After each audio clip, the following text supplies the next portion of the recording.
like to welcome our one of the honorable guests here we have for the panel discussion, Ms. Kausar Khan. Kausar Khan is a premium soft skill trainer, a corporate trainer by profession. I welcome Kausar Khan. The next guest we have is Tazayyum Umair. I request Tazayyum Umair, yes. Dr. Safina Nawaz. Let's start with a panel discussion. We have the panelists here on the dais. Is not the absence of fear. I want every little one who's told that she is bossy to be told again that she has a leadership skills today. So today we are going to discuss the topic, Women Entrepreneurship Challenges. Are you all excited to listen this? With this, Dr. Safina, can you explain to me a second? Yeah, please. Sorry, I just missed out one more name, which is our guest of honor.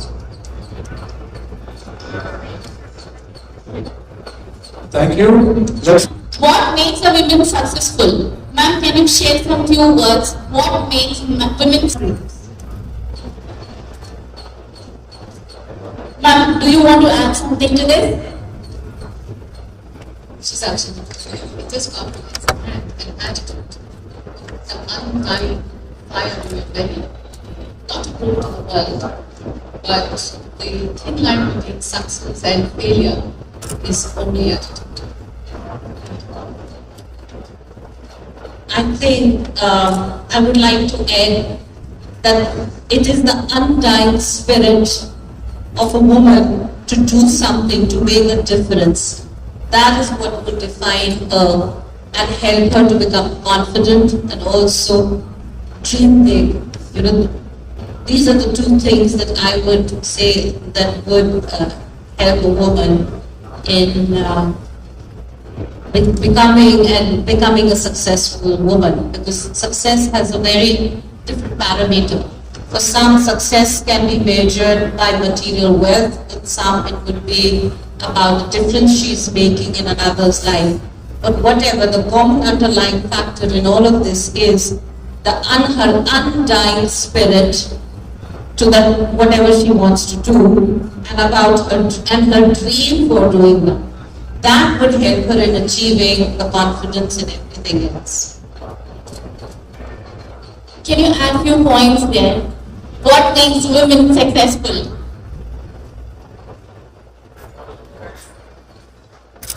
Definitely, as our two women said, that the confidence and other things are required. My point of view, whether to get the confidence or whether to get any other kind of an attitude, the most important thing for women to get par is the education. Unless we educate our daughters, we educate our children to an extent where they can stand, they can talk, they can get that kind of an attitude and confidence. Education is the only thing which can give. Through that, you can inspire people, you can bring them to any kind of platform. You can see that we are in a city of Bangalore, and we have those many number of families in this big city, the very less number of people here. The reason is that we are not educating our girls, our daughters, our women. So once they are educated, definitely whatever attitude, whatever confidence we are talking about, they will stand there. So that's what I feel. Thank you so much. This question has been posed to the successful women. They have wonderfully answered the question. I certainly do not want to speak out something, throwing an opinion, twisting around their opinion. The fact is, the success definition is to be defined to originally understand what attributes do you really know to achieve the success. Without the actual definition of the success, is it the worldly gain? Is it the name and fame? Is it the dignity and prestige? What is that you're talking about as a success? The definition of the success defines the basic attributes required for achieving that success. That has to be clearly articulated. Thank you. There's a different definition of success to everyone. So today is the time for you all to discuss the question. A woman has to be priority to the family with her responsibility. So her attention gets divided. But she can multitask and give time to both her work and that. And I think the family has to be supportive, especially her husband and in-law, to allow her to be an entrepreneur.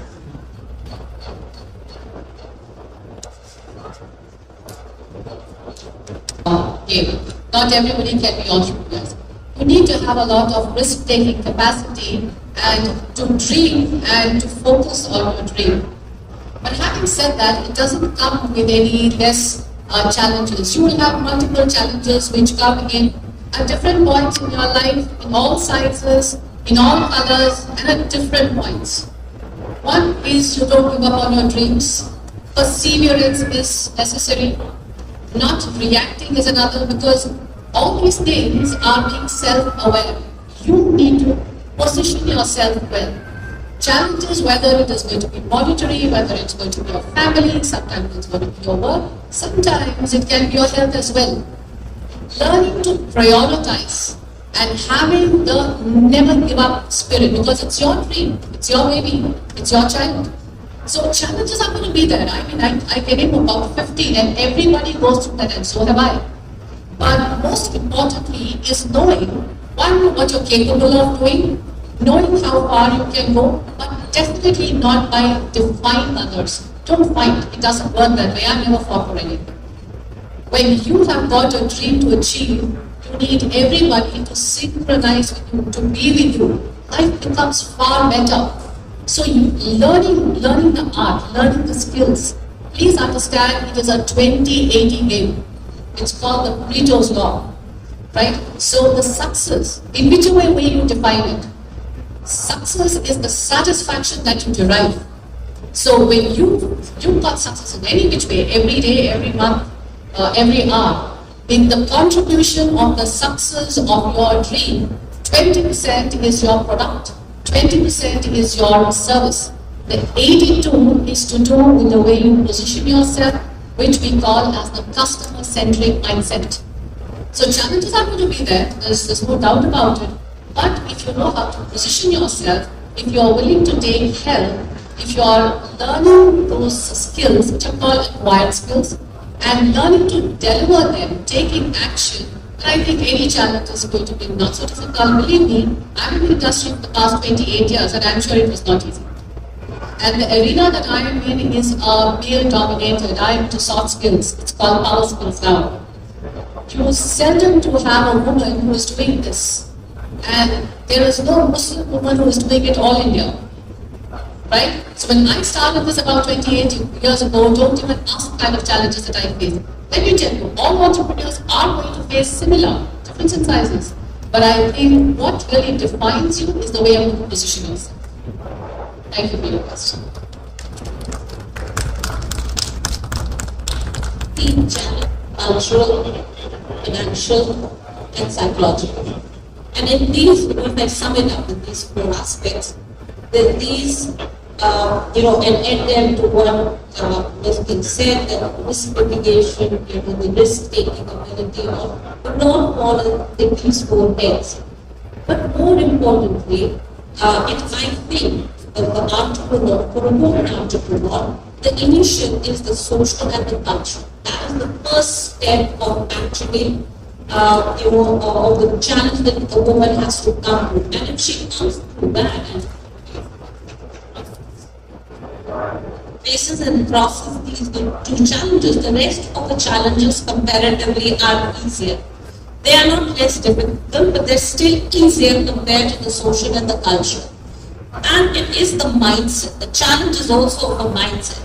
The mindset is that I need the support of a man. I need a support of others to help me become an entrepreneur. This mindset has been the biggest challenge that I have seen amongst the women entrepreneurs. I run an accelerator.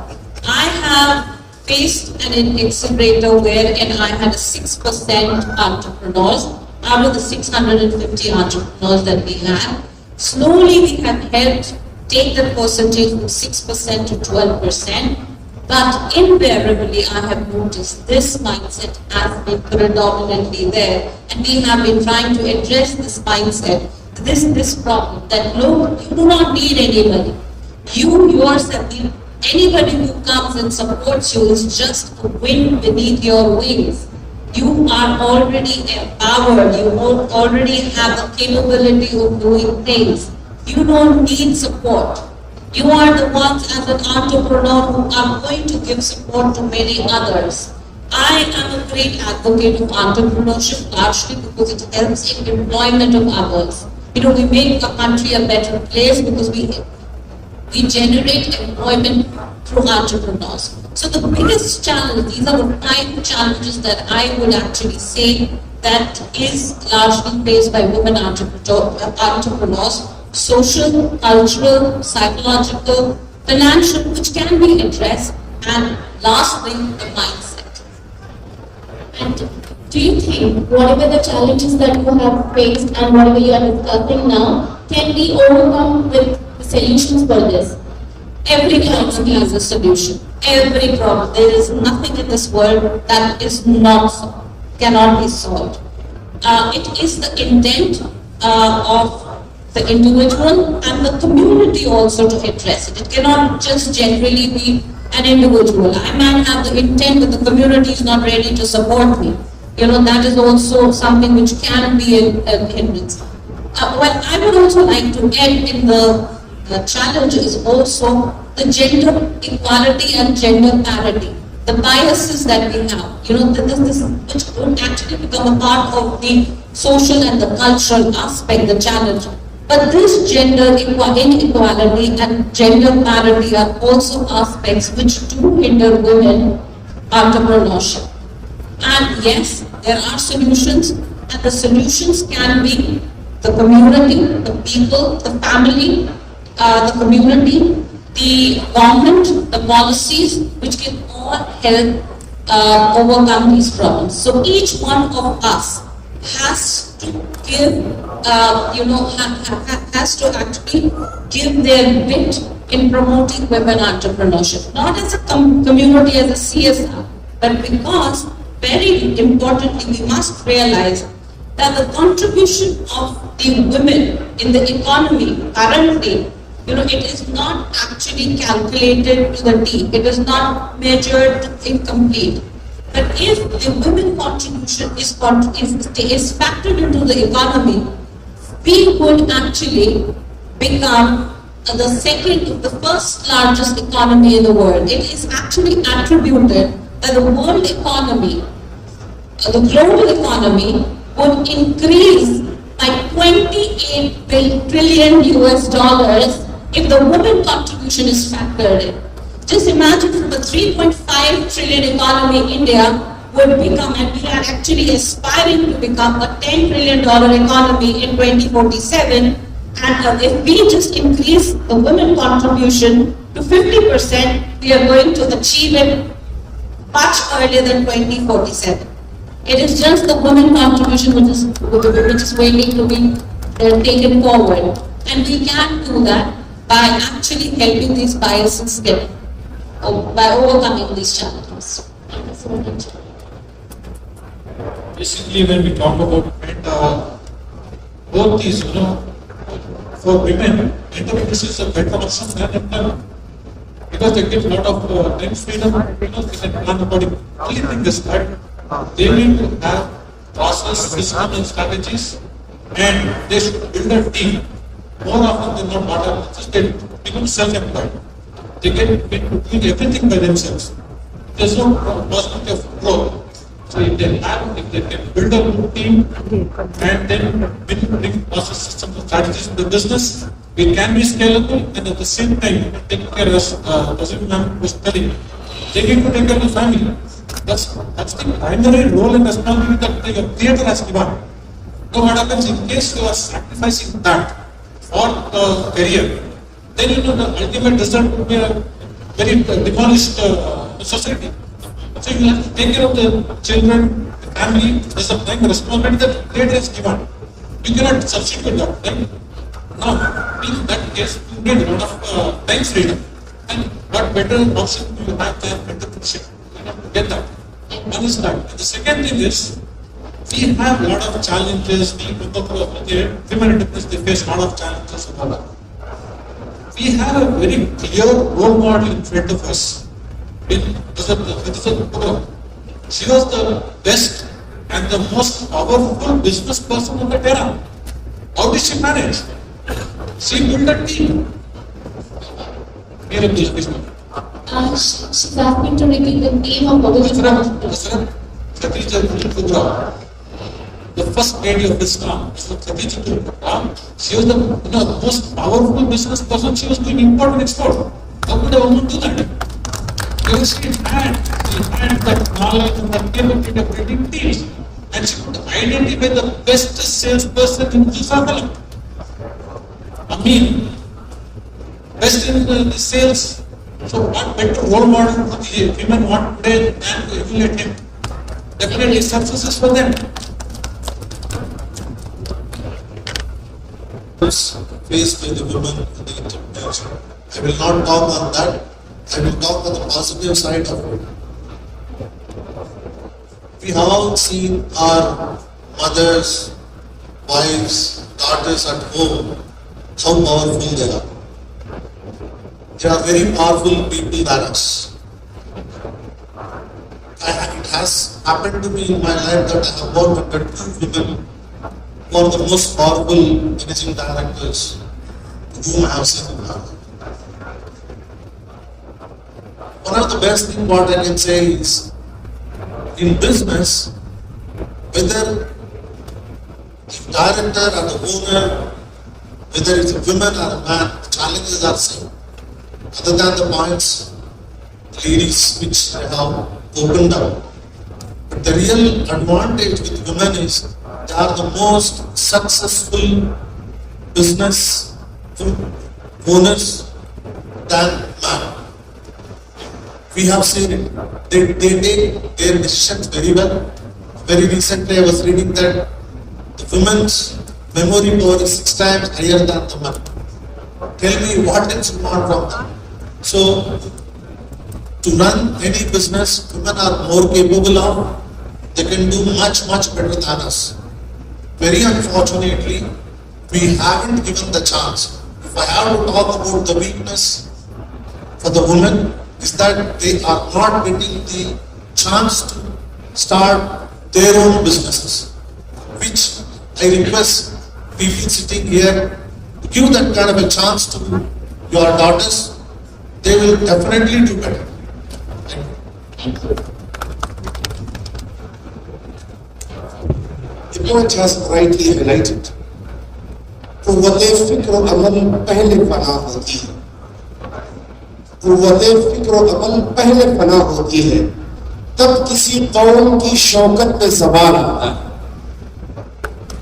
If you could look about the disorders which have occurred in Muslim community, those have occurred in generic format on two different fronts. Point number one, the confined thought process of manhood. A very confined thought process of people in and around. Islam never advocated the confinement in the thoughts. Islam has always given the broad-mindedness. Islam has also highlighted that if at all the basic values are maintained in the life, certainly the roads are too broad for you to walk upon, to drive upon. That's point number one. Point number two, which is to be clearly understood, is the liberty which was either demanded by women or dictated by women for women. Unfortunately, it has been defined into a wrong format. These are the two big disorders. Please allow me to highlight and explain it in a little format. Quran says, "Ar-rijalu qawwamuna 'ala an-nisa." Men are given more power on women. the total definition of this ayah has been either misarticulated or misunderstood. It was only in the administrative perspective that the Quran has said that for the administrative affairs, men have been given the more power unto women. But it is not to make the decisions of what they do, what they earn. Quran in Surah An-Nisa very clearly says, لِلْرِجَالِ نَصِيبٌ مِّمَّا اكْتَسَبُوا وَلِلنِّسَاءِ نَصِيبٌ مِّمَّا اكْتَسَبْنَ. For men, the part is what they earn, and for women, the part is what they earn. And this ayah is the part of Surah An-Nisa where the principles of inheritance have been enunciated. So we need to understand, women have all those rights, women have all those aspects and liberties which are being claimed, but well within the boundaries defined by Islam. This is to be really clearly understood. Thank you. You need to make an entrepreneur or just be an entrepreneur. With this, I have a next question. Do you experience a resistance when you're leading a man? We have to work harder, prove ourselves. Only then we are listened to, like we are maybe only after a lot of experience that people give us the new respect. You entrepreneur find it very difficult to lead work. It needs a lot of the impact. 100% there is a resistance, but I found it, I didn't find it very strange, but I found it amazing because when a woman is assertive, she is labeled as arrogant. She is labeled as being very intimidating. But when a man has the same qualities to lead, they say he has got leadership skills. A woman sitting at the table, and which I do very often, and most of them are men, when I have to take decisions, well, that would come across as intimidating to an Indian man. Let me say that, because I also work internationally. There, their culture is different. Here, there is a conditioning. The reason is, I don't blame them for that as well, because most of them, people of my generation, have seen women in secondary roles, who are not the decision makers, who do not have purchasing power. This is where the secret lies.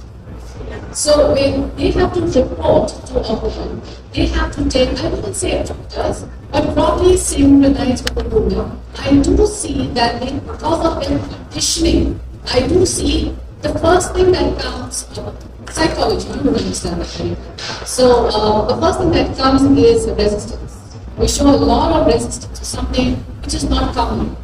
100% I've seen it, but as generations go by, I've been there for about 30 years, the millennials now, I don't think there is any resistance, even of the entrepreneurship. We see the synchronizing between the husband and wife, the way they contribute towards work, and the freedom and the liberty and the support and the non-judgmental attitudes that the present generation has is very progressive, which I guess people of our generation did not have. And hence, entrepreneurship for women sees greater light than what people of our generation do. And I think, again, if you have a woman sitting on the table, sharing the table, I think the woman will be very happy because one doesn't have gender. Those are my thoughts. Both of you are actually pointing out something which is very, very evident. I run an organization of 500 plus people, and I have been in this industry wherein real estate is a very, very important, is a major component of it. So real estate is a very, very men globally. So whether it is construction, whether it is building materials, whether it is working in the domains, men's domain. I have found, and even in my cases, I have found in my 10 years of my journey, 12 years of my journey in India, I have definitely struggled because every time I have to improve myself. And it is not only with my organization, which I have seen across. A woman has to continuously keep on proving herself. There is a constant burden of proving herself, proving her successes, proving her intent. That is there, which in case of the man is never so. She's already pointed out that the woman and her attitude is is very focused, is on getting deliverables done, the targets to be achieved, and she is actually either labeled a bitch, or she's labeled bossy. There is a lot of name calling which is done too. Let's accept that fact. Let's not shy away from saying that. A woman, in fact, I take a lot of pride in I've actually called a bitch by my colleagues. That means I'm doing something right. Trust me, that means I'm doing something right. But that's the attitude. There are also instances where I have seen with my female, colleagues, companions, or where a woman has even been labeled frivolous. That's why I said there are biases.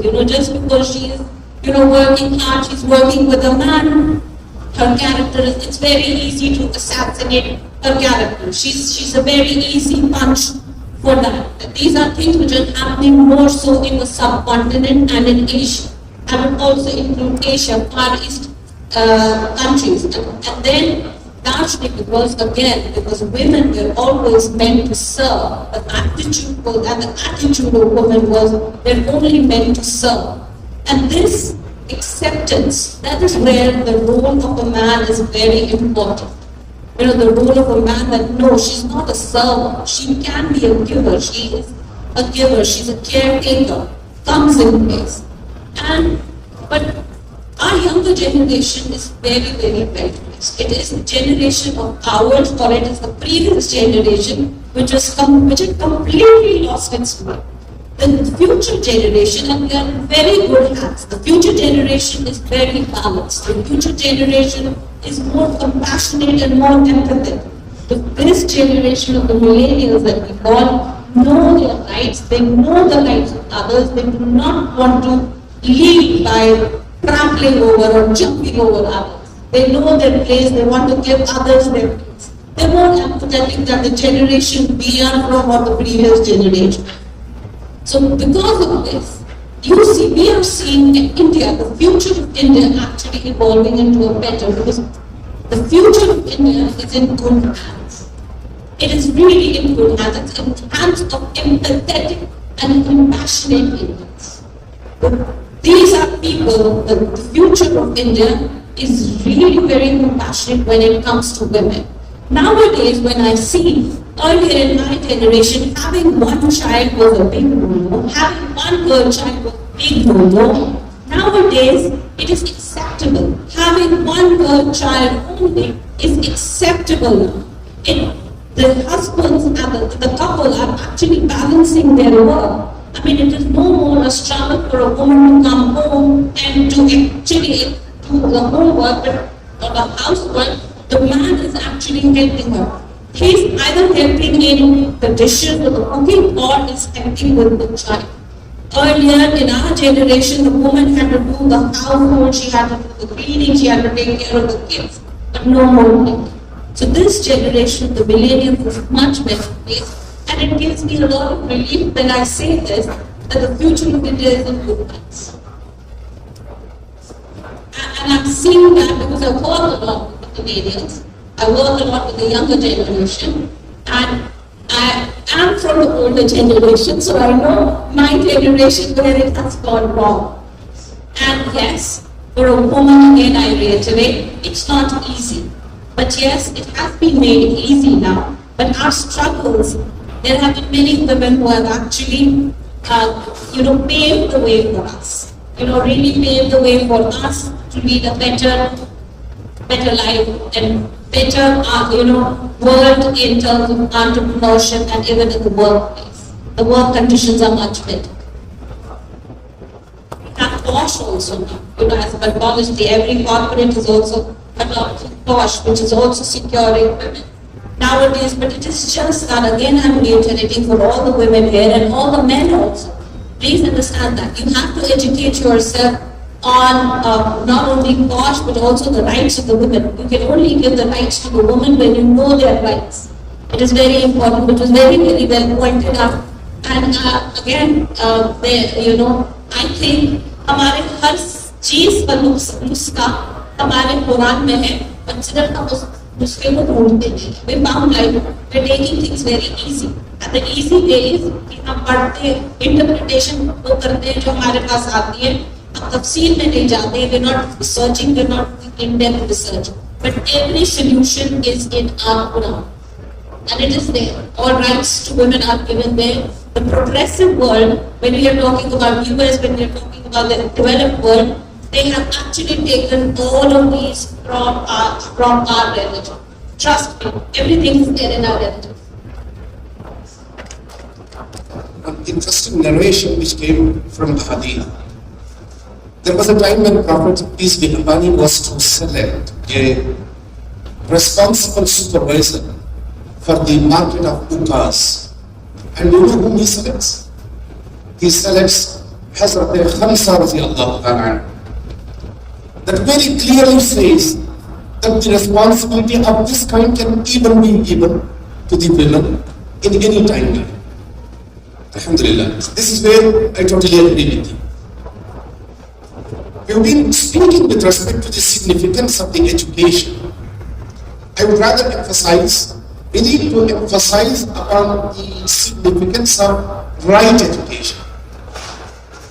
Not the one which disorders the community. Not the one which corrupts the mindset and intellect. The one which gives the constructive thought processes. And I also agree with your second point. The future seems to be into the very constructive and the fascinating hands which are responsibly going to handle this situation in and around. But one thing which is fact, with all the other nations, we have corrected the question which was primarily asked.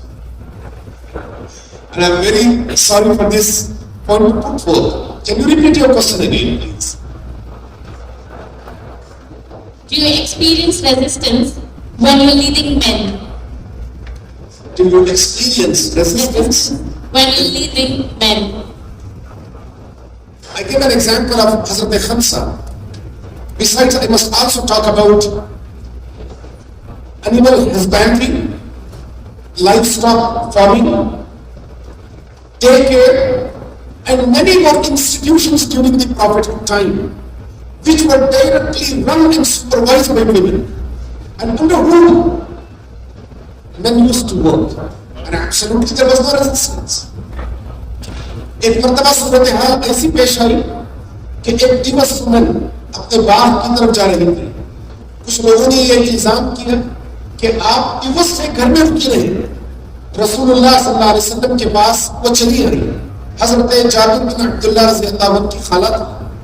उन्होंने फरमाया कि या रसूलल्लाह मैं divorce हूँ, मेरा बाग है, कुछ लोग उसकी रखवाली करते हैं, लेकिन मैं ऐसे छोड़ नहीं सकती. लाजिम है कि मैं उनकी सुपरविजन का काम करूं. आपको जानकर ताज्जुब होगा कि रसूलुल्लाह सल्लल्लाहु अलैहि वसल्लम का जवाब क्या था. आपने फरमाया कि तुम्हें अपने बाग की निगहबानी के पूरे हुकूक हासिल है, इसलिए कि कल जब ये बाग अच्छी पैदावार देगा तो तुम राह खुदाबंदी में आगे बढ़कर खर्च करने वाली बनेगी. एक thought process. We need to inculcate that mindset. We need to cultivate that thought process. Only then the likely change is likely to come. And the disorder which is happening in terms of who has lead whom at what front is going to be taken totally away. Thank you. That is a great insight for the topic that we discussed. We have added a very insightful thought process for their experience and motivating all the women like how to become a successful. With this, I would again say, I want every little girl who's been told that she's bossy to be told again that she has a leadership skills today. Live your passion, have a fire in your belly, you can become a successful entrepreneur. For any support in the network, we all are here for you. Thank you so much. Thank you so much. Anyone would like to have? Yes. Innovation from the women side. Okay, that's what we are facing it now. As a member from WTC, you know that like how many innovations are coming from other countries compared to our country. And on top of that, the inventors, the women inventors, the women who are generating the inventions are very, very minimum in India. So as part of Indian government, like they have given 80% reduction or concessions to the women entrepreneur or women inventor, who is filing patents in India. So this needs to be, this awareness needs to be created, and it has to be given to all women entrepreneurs so that they can successful in life. And I request the members to speak more about innovation in terms of challenges facing by the women entrepreneurs. Thank you. Today to become a scientist, and she is innovating these are that. That's my part to Mr. Chandan, that we have to encourage our daughters to be scientists and innovators. We do not have a history, we do not have any background wherein we can actually showcase that in current in modern times there is an innovation which is coming from India. Unfortunately, we do not have such showcases to show, okay, because much of the innovation that we see has come from the West or from the developed countries, and India, in spite of having a lot of skill power or manpower, which even the developed countries is actually using, other than Hotmail, we do not do anything to our credit to actually or WhatsApp. These are the two platforms that people probably take credit for. Innovation, but for this, what we as a country require to do is we need to actually build up innovation in the mindset. Like even in the IITs and our education system, we need to encourage that. But our current education system has not encouraged even R&D or for that matter innovation. I'll give you one example. That in digital India, when we are talking about digital India, when we are talking about technology, we've set up. We're talking about electronic system design manufacturing in India. We unfortunately do not have anything to showcase it. We had the Apple, Foxconn, Vivo, Xiaomi and other electronic companies coming to India and giving us their technology. But India did not have a technology, it still does not have any technology to showcase for. Like even in the, now we're trying to encourage them to startups and all. But nothing of that, like unicorn, when we would like to talk about, we have got very limited unicorns. Probably, I mean, what is the statistic? Somewhere around 12 unicorns so far.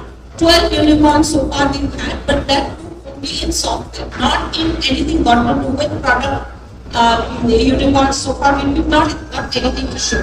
So the education system is something that we really need to work on in India to actually encourage that. Secondly, when it comes to policies, there is a lot of policies. We're talking about intellectual property, we're talking about patents, we're talking about patents, but even then our laws are very weak, still very weak. We're trying to put them, we're putting, drafting them in paper, but implementation is very weak for us. So forget about women, there's nothing special as far as women entrepreneurs is concerned. Like we're talking about stand-up India, we're talking about facilitation, but actual women entrepreneurship would come when we have access to money being given to women interest-free. You are getting, the woman is getting access to funds, she is getting it at a higher rate, of almost probably 13%. If National Bank gives it at the same rate which man entrepreneur is getting or a businessman is getting. A woman is not getting any special concessions there to encourage her entrepreneurship. कहने के लिए हम कहते हैं, but practically implement जब आती है ना, कोई special उसको कुछ कोई ऐसा नहीं दिया जा रहा है.